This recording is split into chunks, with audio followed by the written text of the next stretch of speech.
Hola, en este video vamos a responder las preguntas desde la 23 hasta la 42 del examen de bachillerato por madurez del año 2020, convocatoria 1. Todas las preguntas son relacionadas al tema de álgebra, funciones y problemas. La pregunta 23 nos dan esta función, que es una función discontinua, puesto que tiene dos partes, las cuales estoy señalando con rojo, y lo que nos piden es el ámbito de la función. Para ver el ámbito, siempre tenemos que concentrarnos en el eje Y, únicamente en el eje Y. No le prestemos atención al eje X para nada si lo que estamos averiguando es el ámbito. Entonces, vean que ahí yo me tomé hasta la libertad de tachar los números del eje X porque lo que voy a concentrarme es en el eje Y porque estoy averiguando el ámbito. Cuando estoy leyendo el ámbito en una gráfica de una función, siempre empiezo de abajo hacia arriba. Entonces, del punto más bajo, que en este caso es el punto 0 en Y, hasta el punto más alto, que aquí llega hasta el 1. De 0 a 1. Y luego la función vuelve a comenzar en el 2 y sube hasta el 3 en Y. Por lo tanto, es la opción A.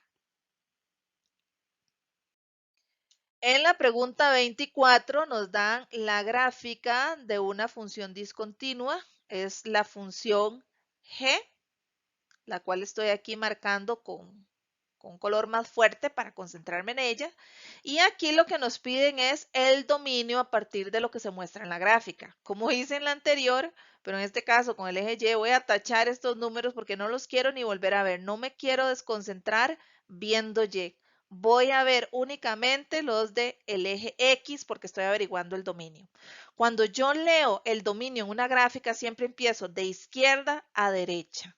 Entonces, el punto más a la izquierda que tiene la función es este y le corresponde el menos 5. Luego la función avanza hacia la derecha hasta el menos 2. De menos 5 a menos 2.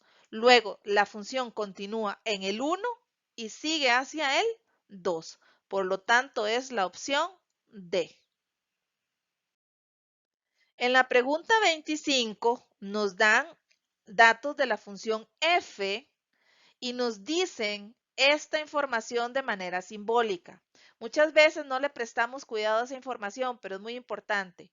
Lo que nos muestra aquí corresponde al dominio, que no está claro cuál es. Solamente nos dicen que es un conjunto llamado D. Pero aquí sí nos muestran algo muy importante. Y este conjunto que aparece acá es el codominio. El codominio, recordemos que son de donde van a salir las imágenes. En ese conjunto tienen que estar las imágenes. Y en este ejemplo en particular nos están diciendo que el codominio solo puede ser 0. Nada más. No hay nada más en el codominio que 0. Es decir, en la función f todas las imágenes tienen que dar 0. Y la función f está dada por esta fórmula. Entonces tenemos que evaluar los elementos 1, 2 y 3, que son 3 enunciados para saber cuáles son verdaderos. Entonces, primer enunciado, el 2 negativo pertenece al dominio. Bueno, como el dominio no está claro, vamos a tener que evaluar ese 2 negativo en la función f. Entonces vamos a averiguar qué pasa. Ponemos el 2 negativo cada vez que aparece la x y resolvemos eso. Pero ya sea que lo hagamos a mano o que lo hagamos en calculadora científica, vamos a determinar que esto no es posible, esto no existe. ¿Por qué? Porque esto genera un 0 en el denominador y la división entre 0 no está definida matemáticamente. Por lo tanto, el 2 negativo no puede ser parte del dominio porque indefine la función. Es decir, no hay solución para el 2 negativo. Entonces, el 2 negativo no pertenece al dominio. Ahora, el siguiente enunciado dice que el 2, solo el 2, está contenido en el dominio. Bueno, vamos a ver si está contenido en el dominio o no. Vamos a hacer lo mismo, pero ahora con un 2. Vamos a evaluar la función colocando un 2 cada vez que aparece la x y Vamos a ver qué resultado obtenemos, eso es importante. Entonces, aquí vamos a obtener, realizando todo ese procedimiento, que la imagen de 2 es 0. Como la imagen de 2 es 0 y aquí nos habían aclarado que el codominio era 0, quiere decir que este sí cumple con lo que nos habían solicitado.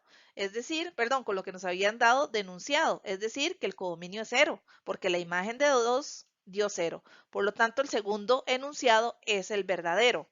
El tercero no es verdadero porque nos están diciendo que el dominio incluye al 2 negativo. Y eso no es cierto. El 2 negativo ya habíamos descartado que no funciona. Por lo tanto, la respuesta verdadera es la 2, opción B.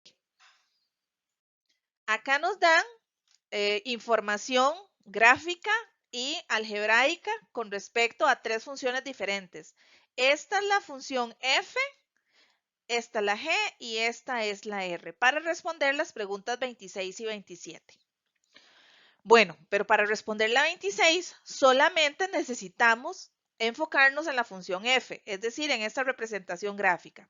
Y aquí lo que nos preguntan es un intervalo del dominio en donde f tiene inversa.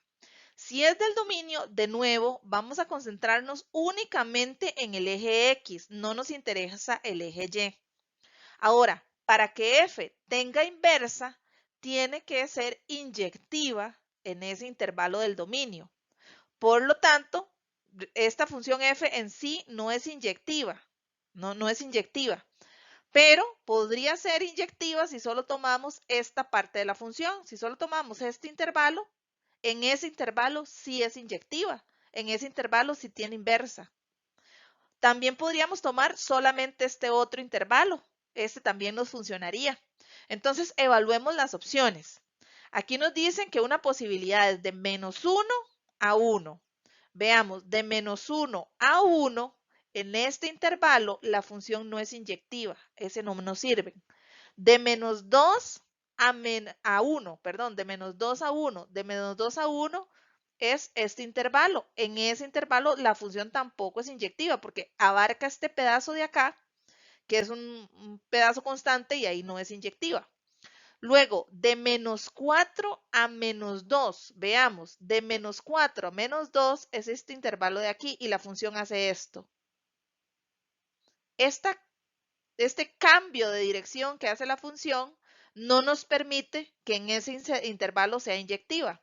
Así que evaluemos de -5 a -4. De -5 a -4 es ese intervalo, es este pedazo de función que es una línea recta decreciente, por lo tanto, en ese intervalo sí es inyectiva, por lo tanto, en ese intervalo la función tiene inversa.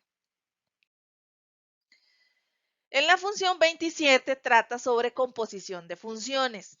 Hay un video que habla única y exclusivamente de la composición de funciones donde explico esta pregunta en particular, así que en esta ocasión no la voy a resolver aquí. En la pregunta 28 nos dan dos relaciones. Ojo, nunca nos dicen que son verdaderamente funciones, solo nos indican que son relaciones entre conjuntos. Esas relaciones son llamadas R y Q. Recordemos que pueden ser con la letra que sea, eso no interfiere en nada. Nos dicen que el conjunto A son los números -1 y 0 y el conjunto B son los números 1 y 2. R es la relación de A en B. Hasta el momento, lo único que nos han dicho es que si R es una función, A es el dominio y B es el codominio. Eso es lo que nos están diciendo en otras palabras. Y la regla o la fórmula que definiría esa función sería la que se describe ahí, es decir, sería esta. O sea, que R podría ser una función con esa fórmula. En el segundo enunciado nos dan un planteamiento similar, nos dicen que D es el conjunto 0, 1, o sea, formado por esos dos números, y E es un conjunto formado por el 1 y el 2. Y Q es la relación de D en E. De nuevo, en español, ¿qué significa esto? Que si Q es una función, el dominio es 0 y 1 y el codominio es 1 y 2. Y la función o el criterio de la función como tal sería este. Ahora, nos preguntan justamente cuáles de estas relaciones son funciones. ¿R será función ¿Q será función? Bueno, vamos a averiguarlo. Para que sea función, recordemos que a cada preimagen le va a corresponder una única imagen. Entonces, vamos a evaluar la relación R, vamos a evaluarla con el -1, que es parte del dominio o del conjunto de partida. Entonces, cada vez que aparezca la X, yo voy a colocar un -1 y voy a efectuar lo que me indica la fórmula dada. En este caso, me da 2. Observemos que el 2 es parte del codominio, por lo tanto, el -1 tiene una imagen en el codominio, es decir, vamos bien. Vamos a hacer lo mismo con el 0. Vamos a tomar el 0 y lo vamos a poner en la relación R cada vez que aparezca la X. Y eso nos da 1. Pues bien, resulta que 1 es el otro elemento del codominio. Es decir, todo lo que estaba en el dominio encontró pareja en el codominio. Por lo tanto, la relación R sí es una función. Vamos a hacer lo mismo que acabamos de hacer con la relación R con la relación Q. En Q vamos a tomar los elementos del conjunto de partida, en este caso el 0, y los vamos a cambiar cada vez que aparezca la X, vamos a poner ahí el 0, y eso nos va a dar 1. Entonces, observen que el 1 es parte del codominio, entonces vamos bien. Vamos a hacer lo mismo con el otro elemento del conjunto de partida, que en este caso sería 1. Cada vez que aparezca la X, coloco un 1, resuelvo y esto me da 2. Observen que 2 es un elemento del codominio. Por lo tanto, Q también es una función, puesto que cada preimagen, cada elemento del conjunto de partida o del dominio, encontró su pareja en el conjunto de llegada, en este caso el codominio. Es decir, las dos son funciones, las dos son verdaderas. En la pregunta 29 nos dicen que si la inversa de la función f está dada por f de x igual a x medios menos 3, corresponde a f a la menos 1 de x igual a x más b, entonces se cumple que, y nos dan unos valores para a y b. Es decir, en esta función, lo que hay que hacer es averiguar cuál es el criterio de la función inversa. Entonces vamos a hacerlo paso a paso. Lo primero que vamos a hacer es, en lugar de f de x, vamos a ver esta función f como x igual a x medios menos 3. Y vamos a cambiar x por y.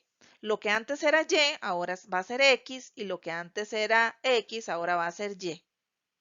Después de hacer esto, vamos a despejar y. Bueno, entonces empecemos por s menos 3. Entonces lo vamos a despejar de esta manera. Perdón, ahí es un más 3, no 4. Igual a y medios. Estaba restando, pasa a sumar. Ahora hay que quitar ese 2. Ese 2 está dividiendo, por lo tanto va a pasar a multiplicar todo lo que ya teníamos del lado izquierdo de la ecuación. Y para terminar, vamos a aplicar la ley distributiva para saber cuál es el resultado de esa multiplicación. Entonces sería 2x más 6 igual a y. Es decir, eso sería igual a la función inversa de x. Por lo tanto, el valor de a es 2. A, como podemos ver, es el número que está antes de la x. Y el valor de b es 6, porque b es el número que está sumándose con AX. Entonces, la respuesta correcta es la A. En la pregunta 29 nos dicen que considere las proposiciones referidas a la función f que posee inversa, dada por, de nuevo, la simbología nos indica que este es el dominio de la función y P es el codominio. Y el criterio de la función es 2 raíz cuadrada de x más 1 menos 3. Entonces nos piden averiguar el ámbito de la inversa de f y corroborar si es este. Bueno, esta es una pregunta bastante sencilla si comprendemos lo que significa la función inversa. En una función inversa, lo que antes era el dominio, luego va a ser el ámbito. Y lo que era el ámbito se convierte en el dominio. Por lo tanto, este dominio de f, que era de 8 más infinito, es el ámbito de la inversa de f.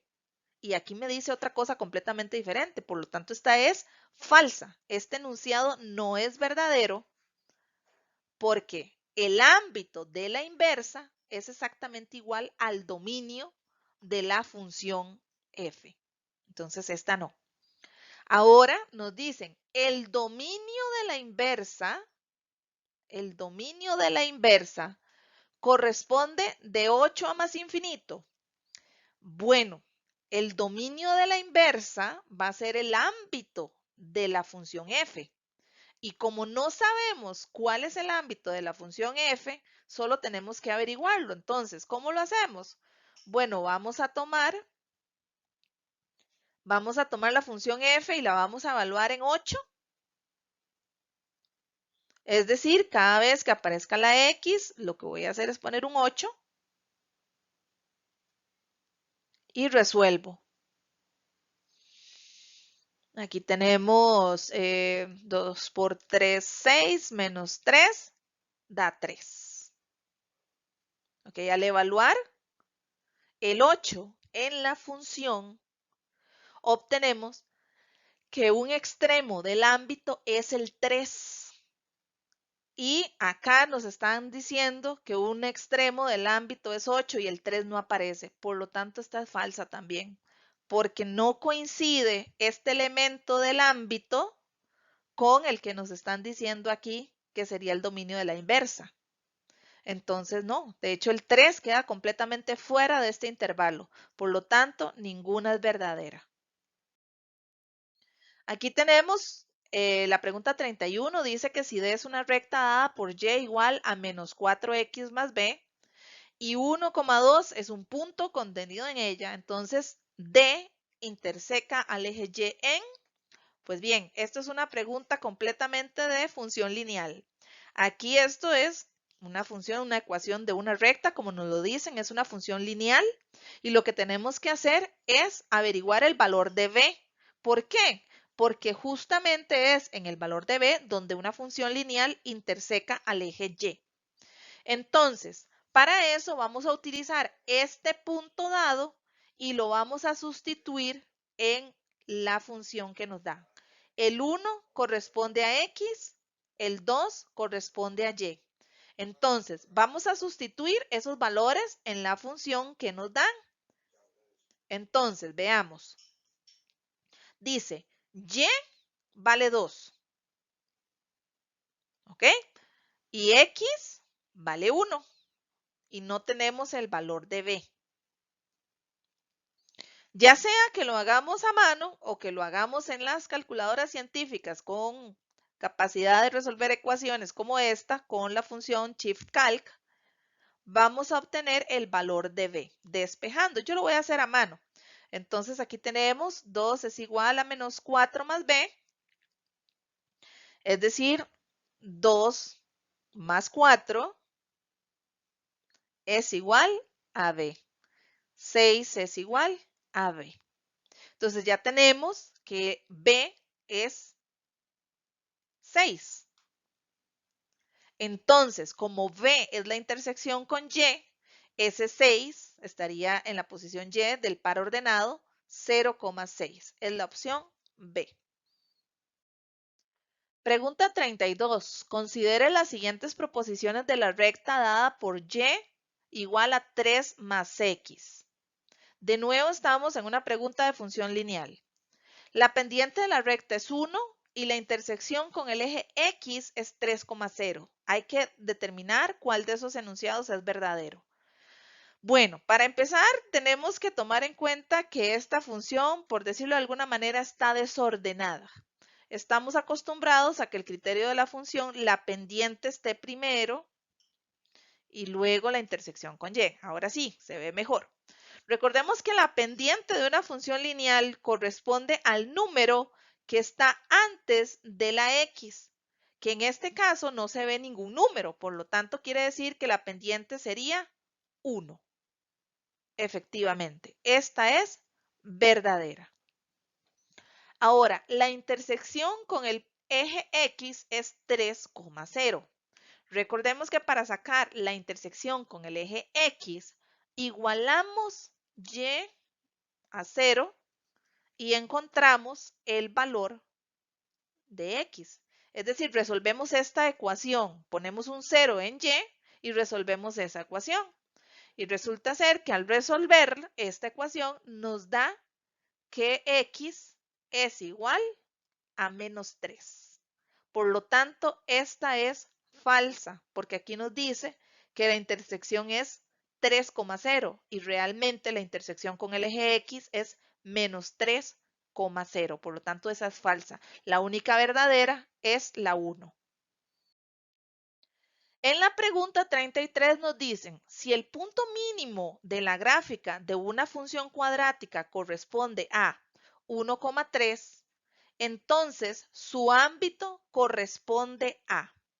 Bueno, esta es una pregunta bastante sencilla si conocemos la función cuadrática y cómo es su gráfica. Una función cuadrática solamente puede tener dos formas, de esta manera cóncava hacia arriba o de esta manera cóncava hacia abajo. En este caso, sabemos automáticamente que nos están hablando de una función cuadrática cóncava hacia arriba. ¿Cómo lo sé? Porque nos dicen que tiene un punto mínimo. La cóncava hacia arriba tiene un punto mínimo ahí y ese punto es el punto 1,3. Entonces, sin necesidad de nada más, ya sabemos cómo es la gráfica de esa función. Automáticamente ya podemos saber cuál es el ámbito. Recordemos que el ámbito solamente importa el eje Y, nada más cuando estamos leyendo el ámbito. Así que el ámbito va a ir de abajo hacia arriba. Recordemos eso, ámbito va de abajo hacia arriba. Desde el punto más bajo que tiene la función, que en este caso es este, hasta el punto más alto, pero la función es cóncava hacia arriba, entonces ella va a seguir creciendo hacia infinito positivo. Entonces, me ubico en el punto bajo, en el punto mínimo, y observo solamente el componente Y, porque estamos buscando el ámbito. Entonces, el componente Y del punto mínimo es 3. Ese va a ser el punto más bajo y el punto más alto es infinito positivo porque ya va hacia arriba. Por lo tanto, es la opción D. Pregunta 34. Si f es una función exponencial dada por f de x igual a b a la x y además nos dicen que el punto menos 2,16 pertenece al gráfico de f, entonces, ¿cuál sería el valor de b? Es decir, ¿cuál es la base de esa función exponencial? Ok, entonces, bueno, la función exponencial que nos dan es esta. Podemos trabajar cada vez que aparezca f de x, podemos ponerlo como y para ubicarnos mejor. Y tomando este punto dado, ese par ordenado, de tal manera que ese menos 2 es x y ese 16 es y, entonces vamos a poner en donde está la y, vamos a poner el 16 y en donde está la x, vamos a poner un menos 2. Y vamos a resolver esa ecuación. De nuevo, hay muchas formas de resolver una ecuación exponencial como esa. La podemos hacer con logaritmos, la podemos hacer eh, buscando igualar exponentes, etcétera. Hay una serie de formas en donde la podemos hacer. Pero también tenemos que saber que una de las maneras que existen para resolver una ecuación como esa es utilizar la opción de la calculadora de Shift Calc. Recordemos que esta función la podemos utilizar y que pues de esta manera nos ahorramos un montón de tiempo si nuestras calculadoras científicas nos permiten hacer eso. Al realizarlo, al colocar esta ecuación en la calculadora, eso sí, recordemos que en la calculadora en lugar de b vamos a tener que poner una x, pero al realizarla nos va a dar el valor de 0,25. B es igual a 0,25. Si transformamos eso a fracción, tenemos que 0,25 es un cuarto. Por lo tanto, es la respuesta C. Bueno, insisto, hay muchas maneras de resolver este problema, pero también si no podemos hacerlo de esta manera, una de las opciones es probar la respuesta. Podemos tomar todas estas posibles soluciones y colocarlas en donde va B. Por ejemplo, digamos que yo quiero probar si 4 es la respuesta correcta. Entonces sería f de x igual a 4 a la x. Quedaría así. Bueno, si esa es la correcta, entonces cuando yo le ponga un menos 2 aquí, el resultado tiene que ser 16. Pero eso no es cierto, porque cuando yo le pongo un menos 2 a la x, el resultado da un 16avo. Entonces no es. Entonces yo pruebo con el 8. Ah, bueno, entonces si es el 8, entonces yo voy a poner un 8 aquí y una x aquí. Y le voy a poner un menos 2 en la x. Entonces yo voy a hacer 8 a la menos 2. Pero 8 a la menos 2 da un 64avo. Entonces esa tampoco puede ser. Voy a hacer lo mismo con f de x y voy a poner un cuarto a la x. Lo encierro entre paréntesis porque al poner una fracción en una función exponencial tengo que ponerla entre paréntesis. Y le voy a poner un menos 2 aquí. Y resulta ser que cuando hago eso me da 16, que es justo lo que estábamos buscando aquí. Por lo tanto, ya sea que sepamos solucionar esta ecuación o que lo hagamos con la calculadora o que probemos las opciones, siempre vamos a llegar que aquí la respuesta es la C. En la pregunta 35 tenemos una función logarítmica dada por f de x igual a logaritmo en base b de x. Esa es la función logarítmica. Y nos dicen que f de b al cubo debemos averiguar cuánto es. Entonces vamos a aplicar lo siguiente, vamos a sustituir ese b al cubo en donde está la x, porque ese es el concepto de este tipo de simbología que nos indican ahí. Entonces, logaritmo en base b, ¿de quién? De b a la 3.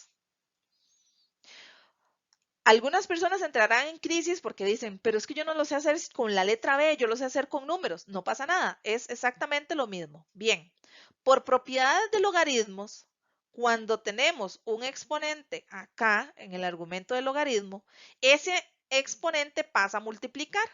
Entonces, tenemos f de x es igual a 3 multiplicado por el logaritmo en base b de b. Ya se nos quitó ese 3, lo pasamos a multiplicar. Entonces, ahora solamente nos resta aplicar otra ley de logaritmos que dice que cuando yo tengo un logaritmo de cualquier de argumento igual a la base, entonces todo esto vale 1. ¿Ok? Esto es otra propiedad que me dice que todo esto tiene un valor de 1. Por lo tanto, f de x es igual a 3 por 1. F de x es igual a 3. Por lo tanto, es la opción A. En la pregunta 36 nos dan una ecuación exponencial. Nos dan 10 a la x más h y nos dicen que eso es igual a 1000 a la h. Entonces nos dicen, ¿se cumple que x es igual a 2h? Podría ser, o a 3h, no sé. Tenemos una serie de opciones acá y tenemos dos maneras de resolver este ejercicio. Una es resolviendo esas ecuaciones exponenciales, que está bastante sencilla, porque lo que tenemos que hacer es igualar bases. Este es 10 y este es 1000. Pues 1000 es 10 a la 3. Entonces podríamos hacerlo de esta manera. X más H y aquí en lugar de poner 1000 vamos a poner 10 a la 3. Entonces me quedaría 10 a la 3H. Entonces, como igualamos bases, podemos eliminar bases y queda de la siguiente manera. X más H es igual a 3H. Si despejamos X, tenemos que X es igual a 3H menos H, es decir, X es igual a 2H. Es decir, es la opción A. Bueno, pero digamos que no sabemos hacer eso. Digamos que no nos acordamos que así se resuelve una ecuación exponencial. Entonces, otra opción sería probar las respuestas. ¿Ok? Entonces vamos a probar la A. Entonces dice 10 a la X más H, pero aquí probando la opción A sería 10 a la 2H más H. Entonces, 10 a la 2H más H sería 10 a la 3H. Y se supone que eso es igual a 1000H. Pero de nuevo, 1000 es 10 a la 3. Entonces, como 1000 es 10 a la 3, queda 10 a la 3H. Por lo tanto, aquí comprobamos que la A es la correcta. Entonces, una forma es hacerlo así, solucionando la ecuación, y la otra forma es probando las soluciones para ver cuál cumple la igualdad. La pregunta 37 nos indica que el costo de producción mensual, llamado CDX en colones de una fábrica de cañas para pescar, está dado por esta función, CDX igual a menos 2x al cuadrado más 1600x, donde x representa la cantidad de cañas producidas. Eso sí, siempre y cuando ese valor esté entre 0 y 800. Antes de evaluar los enunciados, tenemos que entender el problema. El problema trata de una función cuadrática. Lo sabemos porque la x está al cuadrado. Y en esta función cuadrática, las imágenes, es decir, y, c de x, corresponden al costo de producción mensual de cierta cantidad de cañas de pescar. Las cañas de pescar están dadas por la X. Entonces, por poner un ejemplo, si yo quiero saber cuánto vale producir 500 cañas de pescar, pues pongo 500 en el lugar donde esté la X. Resuelvo eso y el resultado obtenido, la imagen obtenida, me va a dar el costo de producción de 500 cañas de pescar. Ok, y ahora que lo entendimos, pues incluso podemos hacer una gráfica de cómo se vería esa producción mensual. Sabemos que se va a ver así. ¿Cómo lo sé? Bueno, porque es una función cuadrática cóncava hacia abajo, porque el número que está antes de la x al cuadrado es un 2 negativo. Entonces va a ser una función cuadrática cóncava hacia abajo. Ahora sí, analicemos los enunciados. Dice que el primer enunciado, el costo máximo mensual que enfrenta la fábrica es de 320,000 colones. Ojo, costo máximo significa este punto de aquí. ¿Por qué? Porque la parábola es cóncava hacia abajo, por lo tanto va a tener un punto, el punto más alto, llamado vértice. En este caso es un punto máximo. Bueno, el vértice de una función cuadrática tiene una fórmula. Menos b entre 2 por a menos discriminante entre 4a. Esa es la fórmula para poder averiguar el vértice. En este caso, solamente me están hablando del costo máximo mensual y nos preguntan si ese es 320,000 colones. Bueno, o sea, si nos están hablando solo del costo máximo mensual, solo nos interesa y del vértice, solo y. ¿Por qué? Porque el costo dado corresponde a la y de la función. Entonces, vamos a desarrollar la fórmula. Sabemos que el discriminante tiene una fórmula que es b a la 2 menos 4a por c. En este ejemplo, b es 1600, es decir, 1600 al cuadrado menos 4 por menos 2 por 0, que es c. Y eso nos da un discriminante de 2.556.000. 2.560.000. Continuemos entonces con la fórmula. Menos discriminante dividido entre 4 por A. Entonces tenemos que dividir 2.560.000 entre 4 por A. Es decir, entre menos 8, porque 4 por menos 2 es menos 8. Cuando nosotros hacemos esa división, obtenemos 320.000. Aquí eso por el negativo de acá me queda entonces positivo, negativo entre negativo, positivo. Entonces quiere decir que esto de acá efectivamente nos da 320.000 colones, que era el enunciado que nos estaban dando. Por lo tanto, ese enunciado es verdadero. Ahora dice, los costos de producción decrecen a partir de 400 cañas de pescar producidas al mes. Aquí siguen preguntándonos por el vértice, pero nos están ahora preguntando por la parte, el componente X del vértice, porque el componente X corresponde a las cañas de pescar. ¿Y por qué sabemos que es del vértice? Porque dice que los costos empiezan a decrecer. Como lo podemos ver en la gráfica, llega un punto donde los costos suben y suben y suben y suben, y al llegar al punto máximo, empiezan a bajar los costos. Entonces, si yo averiguo en qué punto en X esto empieza a pasar, esa es la cantidad de cañas en los que los costos empiezan a decrecer. Así que vamos a averiguar si menos B entre 2 por A da 400. Bueno, entonces hagámoslo. Menos B sería menos 1600.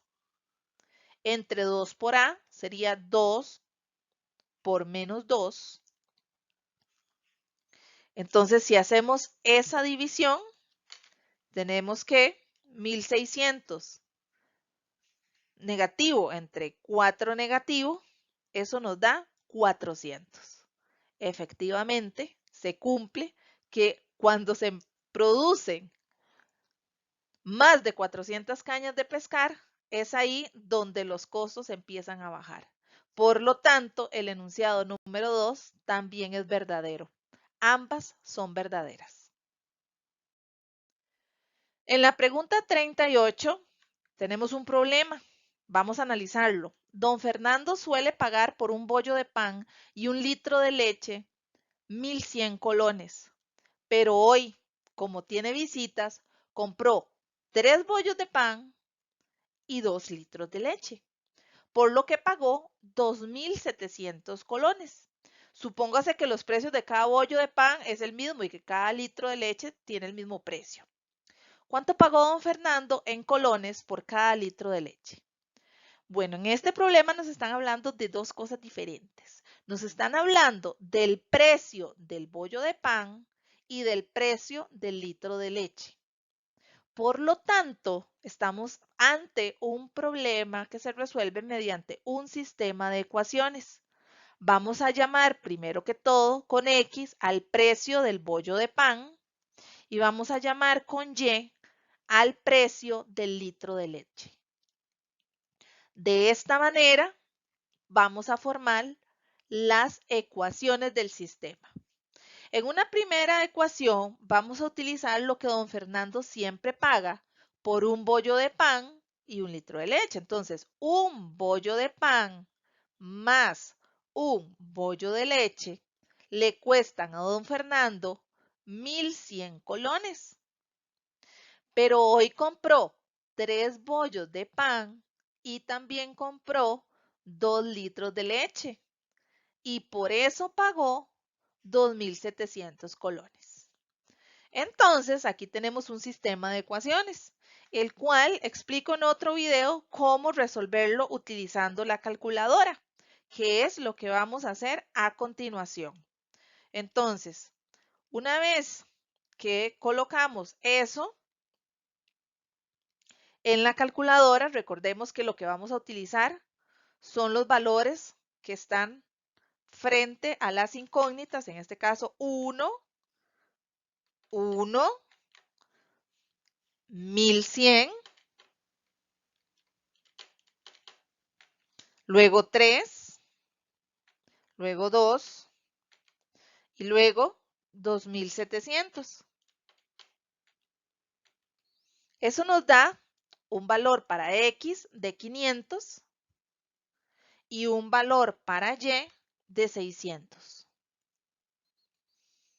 Volviendo a la pregunta, ¿cuánto pagó don Fernando en colones por cada litro de leche? Nos están preguntando por el litro de leche, entonces me tengo que fijar en el valor de Y.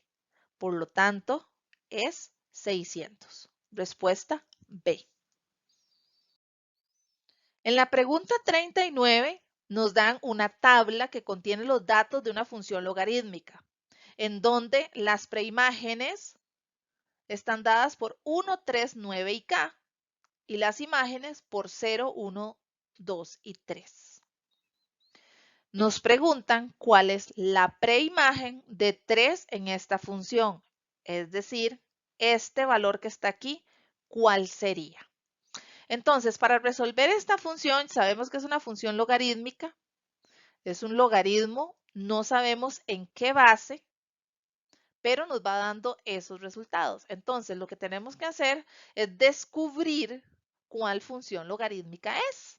¿Cuál de todas las funciones logarítmicas podríamos estar hablando? Entonces, vamos a tomar, por ejemplo, este par ordenado.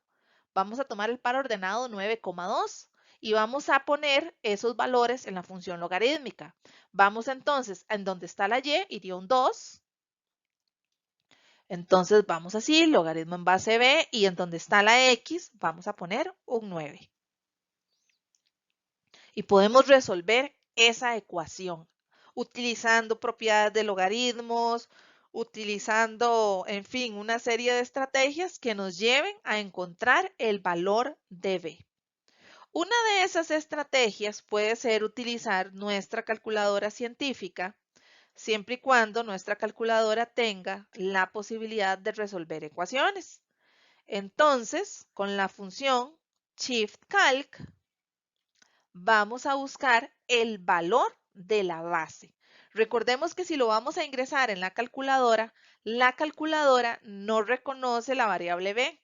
Entonces, aquí donde aparece la b, nosotros le vamos a poner una x y lo vamos a ingresar a la calculadora.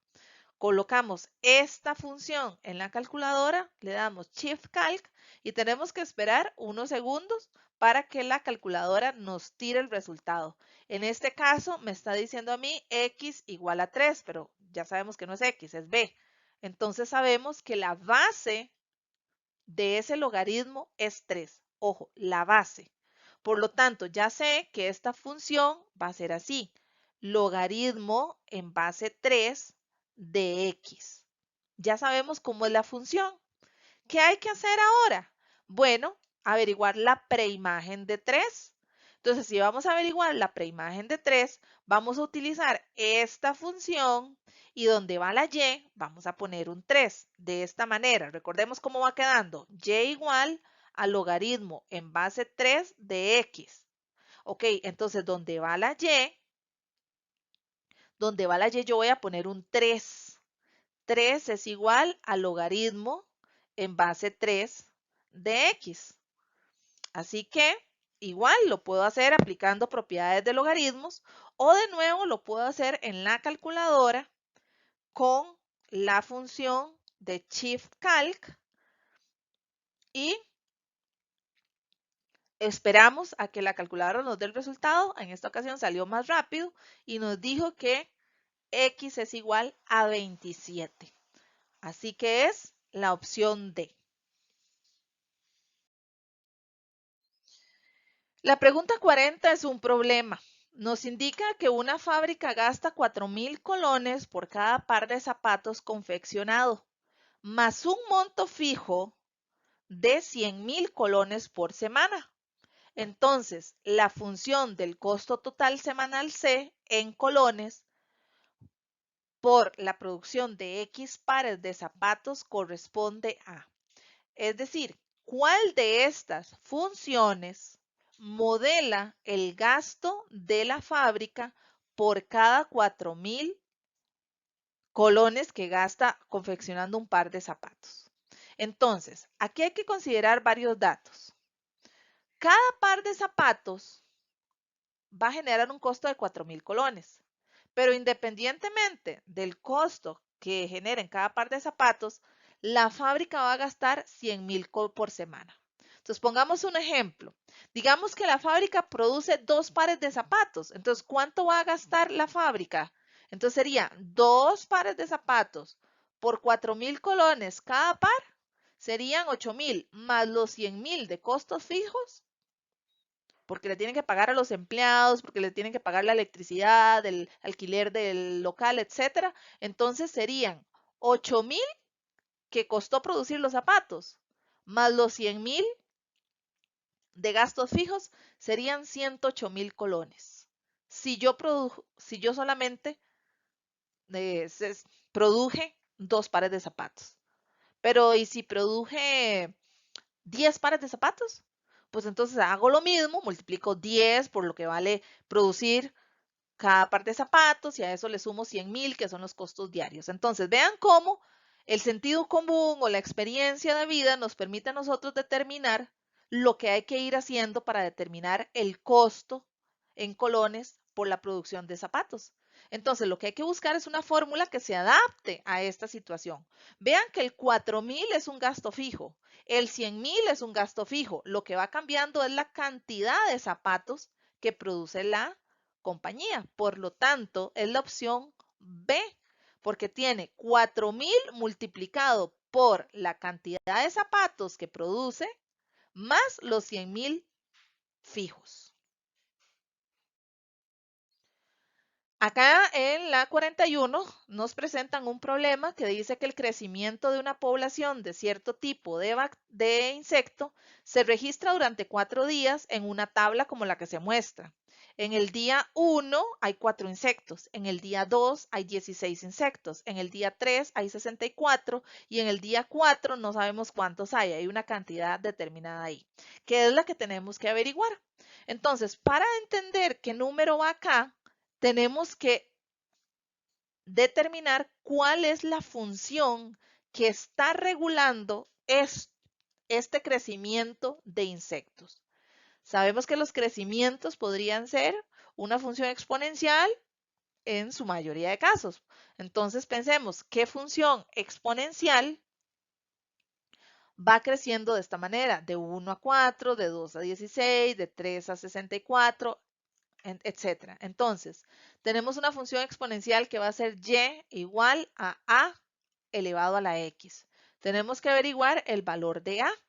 Entonces, para eso, como hicimos en un ejemplo anterior, podemos tomar un par ordenado, por ejemplo, podemos tomar este y sustituir. Podemos decir y es 16, a no sabemos cuál es, y x sería 2. Entonces, la base en este caso debe ser 4. Lo podemos hacer en la calculadora, lo podemos hacer solucionando esa ecuación exponencial, etcétera. Si lo hacemos en la calculadora, lo hacemos con la función shift-calc, pero al final obtenemos que a es igual a 4. Es decir, ya sabemos que la función exponencial sería 4 a la x. Entonces, si la función exponencial es 4 a la x, ¿cuál sería la imagen de 4?